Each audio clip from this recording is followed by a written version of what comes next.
Hello everyone, स्वागत है आप सभी का आपके अपने यूट्यूब चैनल में जिसका नाम है बायोलॉजी कॉन्सेप्ट और मैं हूं सुरभि माथुर। और बच्चों, इससे पहले हम लोगों ने रिवाइज किया था sexual reproduction in flowering plant. उसके 75 क्वेश्चंस मैंने आपको दिए थे। आज हम लोग रिवीजन स्टार्ट कर रहे हैं ह्यूमन रिप्रोडक्शन का। क्लास 12th के लिए बहुत इंपॉर्टेंट टॉपिक है। नीट के बच्चे जो तैयारी कर रहे हैं, जो नीट के लिए तैयारी कर रहे हैं, उनके लिए भी ये टॉपिक बहुत इंपॉर्टेंट है। तो आइए इस चैप्टर का रिविजन हम क्वेश्चंस के थ्रू करना शुरू करते हैं। और इसमें भी मैंने लाइन बाय लाइन क्वेश्चन बनाए हैं, तो इसलिए आपको कहीं और देखने की जरूरत नहीं है, आपको सारे क्वेश्चंस मिल जाएंगे। चलिए, क्वेश्चन नंबर 1 आता है, male reproductive system consist of. बच्चों, मेल रिप्रोडक्टिव सिस्टम 4 चीजों से मिलकर बनता है। एक है टेस्टिस, दूसरा है एसेसरी डक्ट्स, फिर आती हैं कुछ ग्लैंड्स, और साथ में क्या होता है, एक्सटर्नल जेनेटेलिया। ये 4 चीजें मिलके क्या बनाती है, मेल रिप्रोडक्टिव सिस्टम बनाती है। फिर बारी आती है क्वेश्चन नंबर 2 की, name the pouch in which testis are present. बच्चों, उस पाउच को हम नाम देते हैं स्क्रोटम। स्क्रोटम बहुत इंपॉर्टेंट क्वेश्चन है। इसी से रिलेटेड अगला क्वेश्चन आता है, why are human testis located outside the abdominal cavity. बच्चों, टेस्टिस जो है वो एब्डोमिनल कैविटी से बाहर की तरफ लोकेटेड होती है। क्यों होती है? क्योंकि एब्डोमिनल कैविटी में जो है बॉडी का टेम्परेचर या जो टेम्परेचर है वो क्या होता है, हाई होता है। जबकि आउटसाइड द एब्डोमिनल कैविटी वो टेम्परेचर लगभग 2 से लेकर 2.5 डिग्री सेल्सियस तक कम होता है। इस जो कि स्पर्मेटोजेनेसिस के लिए बहुत ज्यादा एसेंशियल है। इसीलिए टेस्टिस जो है वो एब्डोमिनल कैविटी से आउटसाइड यानी कि बाहर की तरफ लोकेटेड होती है। फिर बारी आती है क्वेश्चन नंबर 4 की, testis is differentiated into dash compartments. कितने कंपार्टमेंट्स में टेस्टिस बटी हुई होती है? तो आपका आंसर होगा 250। Question number 5, seminiferous tubules is lined by 2 types of cells, name them. बच्चों, टेस्टिस का जब आप स्ट्रक्चर देखेंगे तो टेस्टिस में क्या होता है, मैं यहाँ पे ऊपर से ये क्वेश्चंस इरेज करती हूँ, आप स्क्रीनशॉट ले लीजिएगा और फिर इन क्वेश्चंस को लिख लीजिएगा। यहाँ पे मैं इरेज करके मैं बताती हूँ किस तरह से होता है। ये देखिए, जैसे ये टेस्टिस है, ठीक है। इस टेस्टिस की जो आउटर मोस्ट लेयर होती है वो एक फाइब्रस कवरिंग होती है। उस फाइब्रस कवरिंग को हम क्या कहते हैं, ट्यूनिका एल्बुजिना। ट्यूनिका एल्ब्यूजिना। अब ये जो फाइब्रस कवरिंग है ये अंदर की तरफ ऐसे इनफोल्ड हो जाती है ना। तो ये बन जाते हैं क्या, कंपार्टमेंट। जो यहाँ लिखा है ना 250 कंपार्टमेंट्स, तो इस तरह से इस फाइब्रस लेयर की इनफोल्डिंग की वजह से ये जो टेस्टिस है वो किसमें हो जाती है, पार्ट्स में डिवाइड हो जाती है। अब इन कंपार्टमेंट्स में, इन टेस्टिकुलर लोब्यूल्स में आपको मिलेंगी सेमिनिफेरस ट्यूब्यूल इस तरीके से। तो ये पूछ रहे हैं कि ये जो सेमिनिफेरस ट्यूब्यूल है वो 2 तरह के सेल्स के थ्रू लाइन होती है। जैसे अगर मैं यहाँ पर एक सेमिनिफेरस ट्यूब्यूल कुछ इस तरीके से ड्रॉ करूं, तो यहाँ पे ये लाइन होती है 2 तरह की सेल्स के थ्रू। एक सेल्स जो कि क्या बनाएंगी, स्पर्म बनाने का काम करेंगी, उसको हम कह देंगे स्पर्मेटोगोनिया। तो हमारा एक आंसर तो क्या आ गया, स्पर्मेटोगोनिया, या जिसको मेल जर्म सेल्स भी कहते हैं।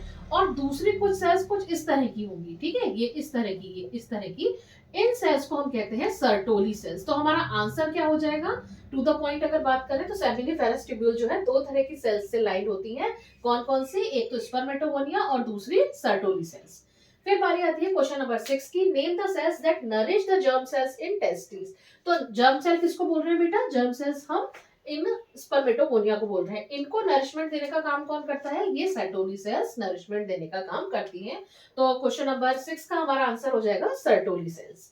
फिर बारी आती है क्वेश्चन नंबर 7 की, right the location and function of Sertoli cells. तो अब इसमें हम देखो कितना घुमा फिरा के क्वेश्चन पूछते हैं, एक ही क्वेश्चन को अलग अलग तरीके से पूछा गया है। फंक्शन एंड लोकेशन, तो लोकेशन तो आप बता ही दोगे कि सर्टोली सेल्स कहाँ प्रेजेंट होती हैं, जो सेमिनिफेरस ट्यूब्यूल्स है उसकी इनर लाइनिंग में सर्टोली सेल्स प्रेजेंट होती है। और फंक्शन क्या हो गया, नरिशमेंट देना। किसको नरिशमेंट देना, मेल जर्म सेल्स या फिर स्पर्मेटोगोनिया को नरिशमेंट देने का काम करती है। अब बारी आती है क्वेश्चन नंबर, मैं जल्दी से टिक लगा लेती हूँ इन क्वेश्चंस पर, 7 तक हम पहुंच चुके हैं। क्वेश्चन नंबर 8 आता है, write the location and function of leading cells. Very important question. देखो बच्चों, यहाँ पे मैं एक कंपार्टमेंट जो है, ये एक कंपार्टमेंट है, इसको मैं बड़ा करके बना रही हूँ। ये इनफोल्डिंग्स थी, मान लीजिए ये इनफोल्डिंग्स है किसकी, टेस्टिस की, ठीक है। अब यहाँ पे क्या है, सेमिनिफेरस ट्यूब्यूल आपको मिल रही है, ये मिली आपको सेमिनिफेरस ट्यूब्यूल। अब इस सेमिनिफेरस ट्यूब्यूल से जो बाहर की स्पेस है, ये वाली जो स्पेस है, ये स्पेस कहलाएगी इंटरस्टिशियल स्पेस। यहाँ पे आपको कुछ सेल्स मिलेंगी जिन सेल्स को हम क्या नाम देते हैं, लीडिंग सेल्स नाम देते हैं। कहाँ पे बताई मैंने, right the location and function. तो लोकेशन कहाँ पर हो गई, ये हो गई interstitial space of seminiferous tubules. और फंक्शन क्या हो गया इसका, फंक्शन होता है इसका एंड्रोजन्स को सिक्रीट करना, टू सिक्रीट एंड्रोजन्स। फिर बारी आती है another name of leading cell is, leading cell को बच्चों जो दूसरा नाम देते हैं वो इसकी लोकेशन के बेस पे देते हैं, और वो नाम क्या है, इंटरस्टिशियल सेल। इंटरस्टिशियल सेल, क्योंकि ये इंटरस्टिशियल स्पेस में मिल रही हैं, इसीलिए इनको इंटरस्टिशियल सेल्स नाम देते हैं। फिर बारी आती है क्वेश्चन नंबर 10 की, testis is covered by a fibrous covering. हाँ, ये जो फाइब्रस कवरिंग होती है, इस फाइब्रस कवरिंग को हम क्या नाम देते हैं, ट्यूनिका एल्बुजिना। मैं वापस लिख देती हूँ, क्या नाम देते हैं, ट्यूनिका एल्बुजिना। ट्यूनिका एल्बुजिना। अब आइए क्वेश्चन नंबर 11 की बारी। How many seminiferous tubules are present in each testicular lobule. यानी ये जो कंपार्टमेंट बना है ना, जैसे हमने ये जो एक पूरा कंपार्टमेंट बना, इस एक पूरे कंपार्टमेंट में आपको कितनी मिल जाएंगी सेमिनिफेरस ट्यूब्यूल्स, ये लगभग आपको मिलेगी 1 से लेके 3। तो यहाँ पे हम क्या लिख देंगे, नंबर इसका कितना आ जाएगा, 1 से लेके 3। 1 से 3 टेस्टिकुलर, 1 से 3 सेमिनिफेरस ट्यूब्यूल आपको मिलेंगी एक टेस्टिकुलर लोब्यूल में। और अब आप पहुंचे हैं क्वेश्चन नंबर 12 पर। इसके बाद और क्वेश्चंस भी कराऊंगी। The enlarge end of penis is called, enlarge end जो है बच्चों वो कहलाता है ग्लांस पेनिस। ये हमने करे 12 क्वेश्चन, और हम जल्दी से मूव करते हैं क्वेश्चन नंबर 13। लेकिन क्वेश्चन नंबर 13 पर मूव करने से पहले आप सभी से रिक्वेस्ट है कि आप प्लीज, अगर आपको वीडियो पसंद आया हो तो इसको लाइक, शेयर और चैनल को सब्सक्राइब जरूर करिएगा। तो आइए हम चलते हैं क्वेश्चन नंबर 13 की तरफ।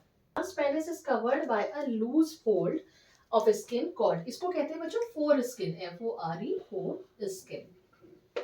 फिर आते हैं क्वेश्चन नंबर 14 की तरफ। Name the accessory glands associated with male reproductive system. तो इसमें बेटा 3 तरह की ग्लैंड्स हैं, कौन कौन सी हैं, एक तो है सेमिनल वेसिकल, सेमिनल वेसिकल। दूसरा है प्रोस्टेट ग्लैंड, प्रोस्टेट ग्लैंड।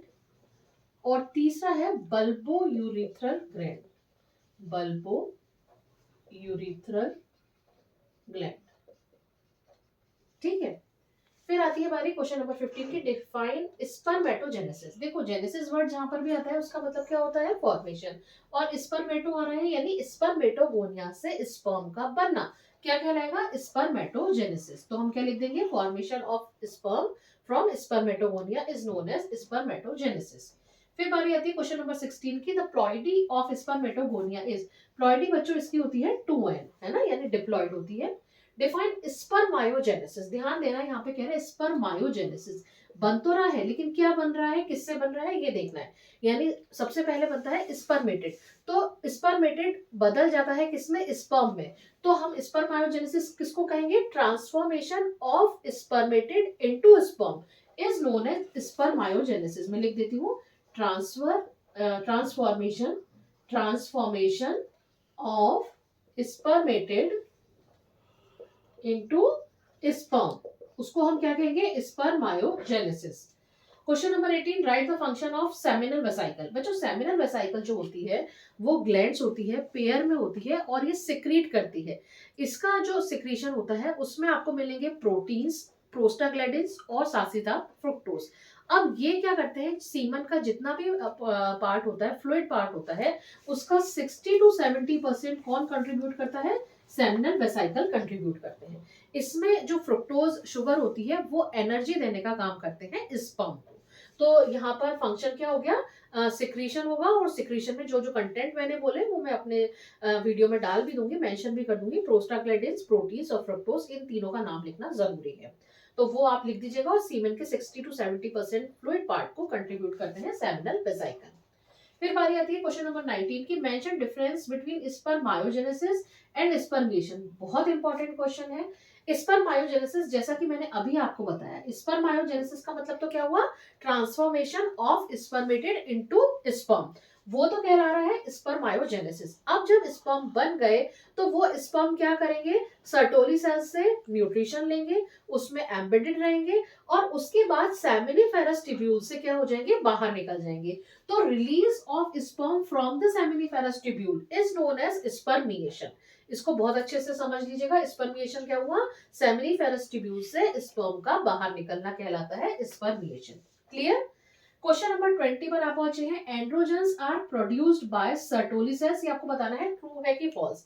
अभी मैंने आपको बताया था कि एंड्रोजन्स कौन सिक्रीट कर रहे थे, एंड्रोजन सिक्रीट कर रहे थे लेडिंग सेल्स, या जिनको हम इंटरस्टिशियल सेल भी कह रहे थे। तो ये कैसा हो गया, ये हो गया फॉल्स। तो इस तरह से आज हमने 20 क्वेश्चंस किए। अगले वीडियो लेक्चर में मैं इसी चैप्टर के और क्वेश्चंस लेकर आऊंगी ताकि आपका पूरा चैप्टर कवर हो जाए। एक बार फिर आप सभी से रिक्वेस्ट है कि अगर आपको वीडियो पसंद आया हो तो प्लीज इसको लाइक करिएगा, शेयर करिएगा और चैनल को सब्सक्राइब करिएगा। Thank you very much.